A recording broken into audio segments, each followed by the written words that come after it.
he does stink from the free throw line at times in the clutch. That has been his Achilles heel, but that's one of the reasons that I've religiously told Max Kellerman he isn't choking at the free throw line. That's always been him. He's always been suspect. Even when he's made them, he's missed an awful lot of clutch free throws. He's a career 73+% shooter from the free throw line. But as the game wanes in the last 5 minutes, it hovers in the 50s.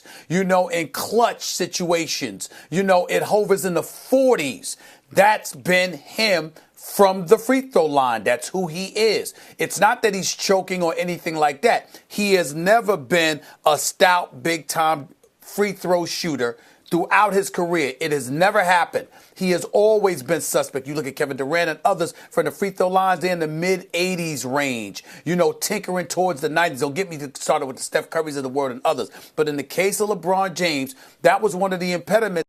You say the Giants don't want distraction. You're damn right signing Kaepernick would have been a distraction. It would have distracted the fans from the fact that this franchise in recent years has been pathetic. They stuck with the GM too long and the previous coach was no good.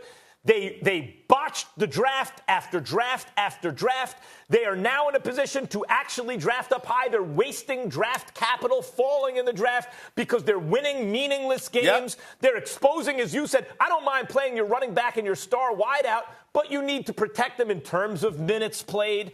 I mean, you want to give them a little rhythm with the new incoming quarterback, even if he's going to be a backup in the Loletta, fine. But none of this adds up to anything. It doesn't make sense what they're doing. There's no rhyme or reason. There's no plan. This franchise, which I've always been so proud of my whole life, the Giants, I've been proud to be a Giants fan, in recent years has turned into a joke. It pains me to say it, but that is the real deal.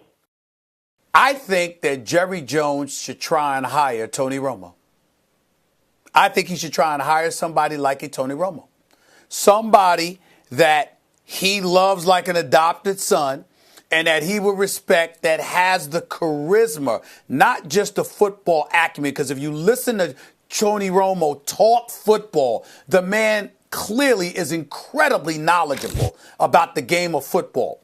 Get Tony Romo up in there, but don't just stop there. Surround and insulate yourself with people, not just your son Stephen, who I know tries, and don't get me wrong, I'm not advocating getting rid of Stephen Jones. I'm saying Stephen Jones, have somebody like Tony Romo be your GM, make sure he has the license and the power to hire the coach and hire you football people.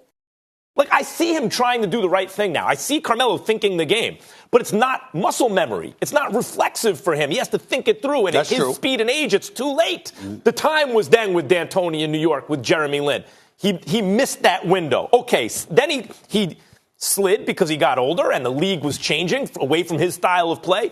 Then he goes to OKC. OKC's not as good. They get rid of him. They get better, especially defensively. Then he goes to the Rockets. They're no good. You're scapegoating Carmelo. They're not very good with him or without him right now, but they're worse with him than without him. They are minus 11 points per 100 possessions with him than without him. That's terrible. That means you're taking a mediocre team and making them much, much worse when you're on the court. You can't keep making excuses, or people can't keep making excuses for Carmelo Anthony.